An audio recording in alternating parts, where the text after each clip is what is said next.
Hello students, आप सभी का देवेंद्र बाल भारती स्कूल की ऑनलाइन क्लास में स्वागत है।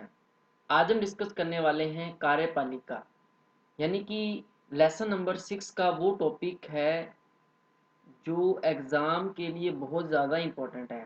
देखो, हमने जब लेसन शुरू किया था तब हमने सरकार के अंग किए थे, 3 अंग पढ़े थे हमने सरकार के। इसके अंदर हमने पहला तो कर लिया, इसके अंदर व्यवस्थापिका व्यवस्थापिका हमारा कंप्लीट हो चुका है। अब हम शुरू करने वाले हैं कार्यपालिका, और इसका तीसरा अंग आ जाएगा इसके अंदर न्यायपालिका। और इन्हीं 3 अंगों के ऊपर ही हमारा जो छठा लेसन है, जो केंद्र सरकार है, वो समाप्त हो जाएगी। कार्य व्यवस्थापिका की अगर हम बात करें तो हमने इसके अंदर डिस्कस किया था संसद के ऊपर। संसद के 2 भाग थे, एक था इसके अंदर लोकसभा और दूसरा था इसके अंदर राज्यसभा। ये सारा हमारा पोर्शन जो था वो कंप्लीट हो चुका है। अब हम डिस्कस करने वाले हैं इसके अंदर कार्यपालिका। देखो, कार्यपालिका के अंदर हम 4 लोगों के बारे में डिस्कस करेंगे। एक तो हम करेंगे इसके अंदर प्रेसिडेंट यानी कि भारत के राष्ट्रपति के बारे में। दूसरा हम करेंगे भारत के वाइस प्रेसिडेंट के बारे में।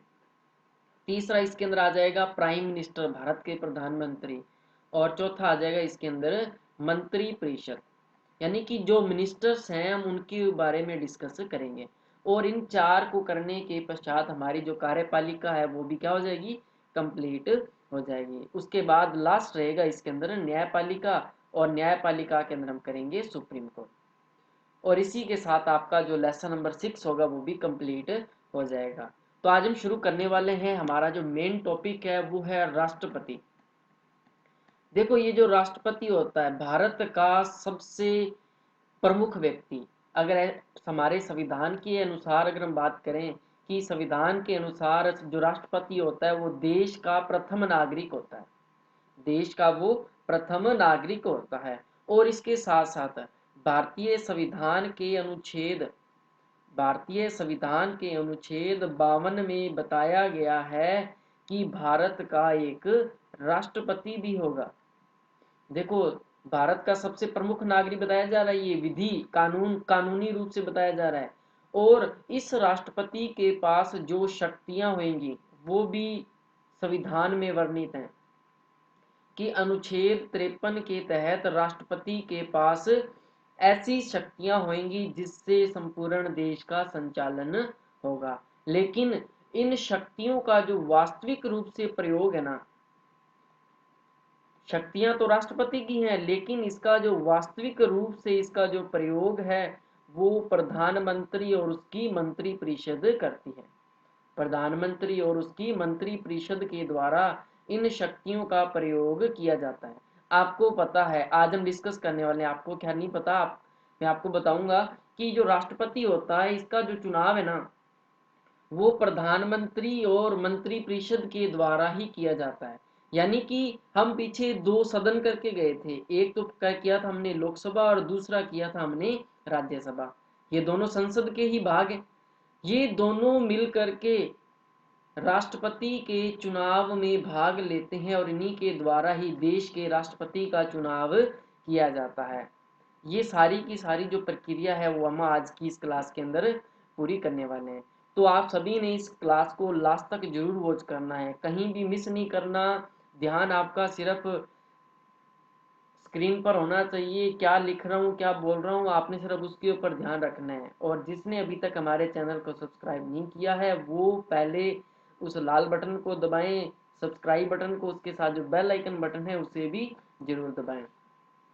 ओके, तो हम शुरू करते हैं। सबसे पहले राष्ट्रपति की क्या क्या योग्यताएं होती हैं। देखो, देश का राष्ट्रपति बनना है तो उसके लिए कुछ योग्यताओं का होना बहुत जरूरी है। जब उस व्यक्ति के अंदर वो सारी योग्यताएं होंगी तो उसे देश का राष्ट्रपति पद के लिए वो उम्मीदवार हो सकता है, चुनाव में वो खड़ा हो सकता है। देखो, सबसे पहली इंपॉर्टेंट योग्यता क्या है कि वो भारत का नागरिक होना चाहिए।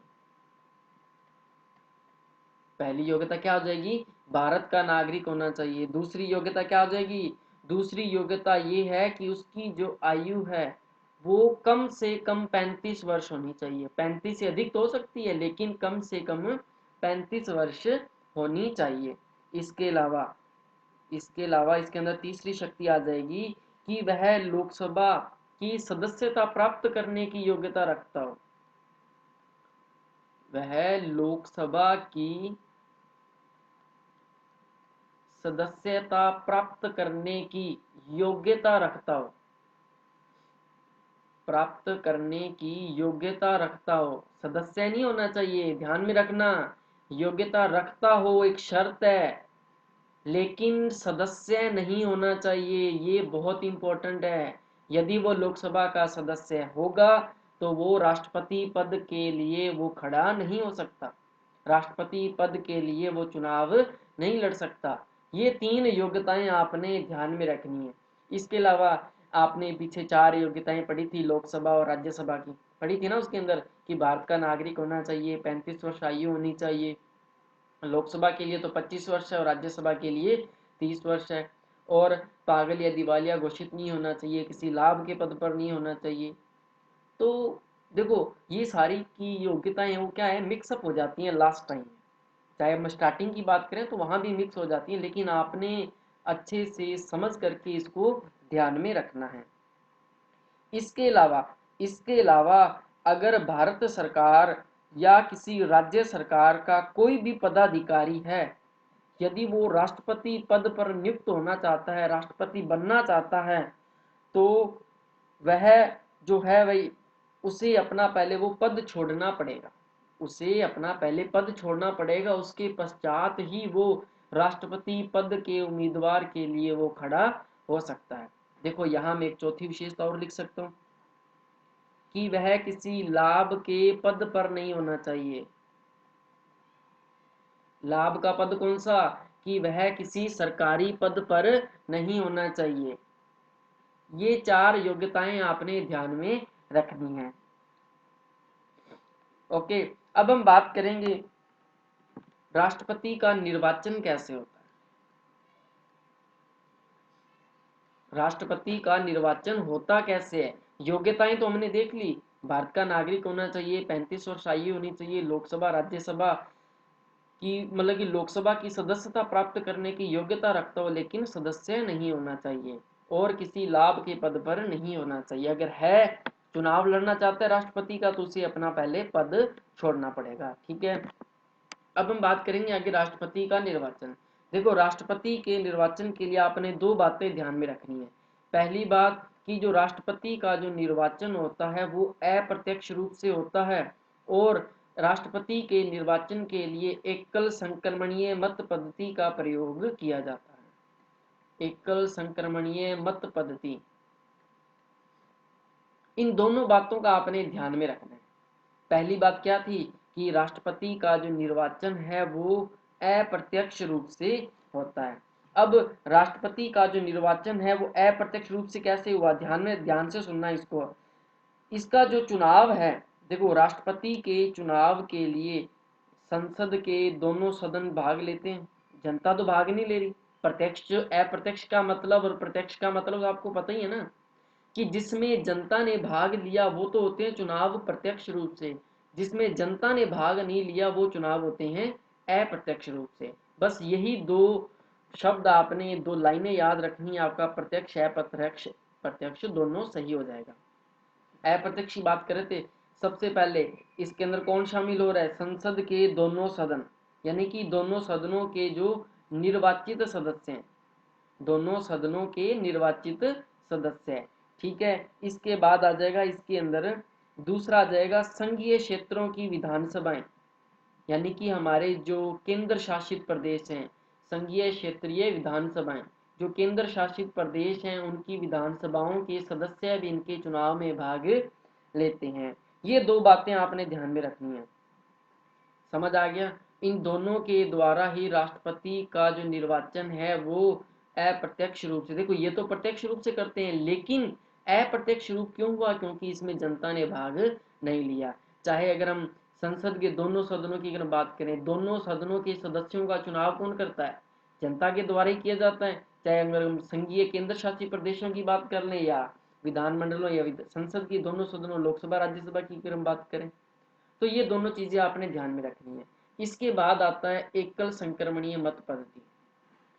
देखो इसमें क्या होता है कि जो एकल संक्रमणीय मत पद्धति है ना, इसमें राष्ट्रपति का जो चुनाव है वो दोनों सदनों के सदस्य भाग तो लेते हैं इसके अंदर। इसमें क्या होता है कि एक ऐसी पद्धति प्रयोग में लाई जाती है जिसके अंदर जो चुनाव है ना वो गुप्त रूप से होता है। चुनाव गुप्त रूप से होता है, गुप्त मत पत्र का प्रयोग इसमें किया जाता है। और दूसरी इंपॉर्टेंट चीज कि जो चुनाव में भाग ले रहा है उसे न्यूनतम कोटा प्राप्त करना बहुत जरूरी है। देखो न्यूनतम कोटा जो होता है चुनाव जीतने के लिए वो बहुत जरूरी है। इस न्यूनतम कोटे को कैसे प्राप्त किया जा सकता है, इसके लिए एक सूत्र है न्यूनतम कोटा प्राप्त करने का। वो सूत्र ये है कि दिए गए वैध मतों की संख्या अपोन में निर्वाचित होने वाले प्रतिनिधियों की संख्या, निर्वाचित होने वाले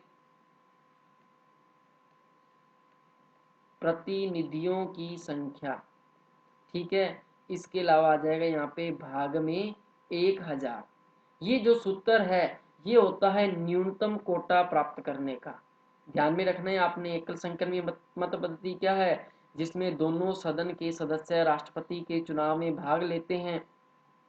ये पद्धति कैसी होती है, ये एकल संक्रमणीय मत पद्धति कहलाती है। इसमें जो चुनाव होता है वो गुप्त रूप से होता है, गुप्त मतपत्र द्वारा होता है। और जीतने वाले उम्मीदवार को न्यूनतम कोटा प्राप्त करना बहुत जरूरी होता है। तो आपने इसको ध्यान में रखना है, बहुत ही सिंपल है, कंफ्यूज नहीं होना आपने। अब हम बात करेंगे आगे राष्ट्रपति को उसके पद से कैसे हटाया जा सकता है।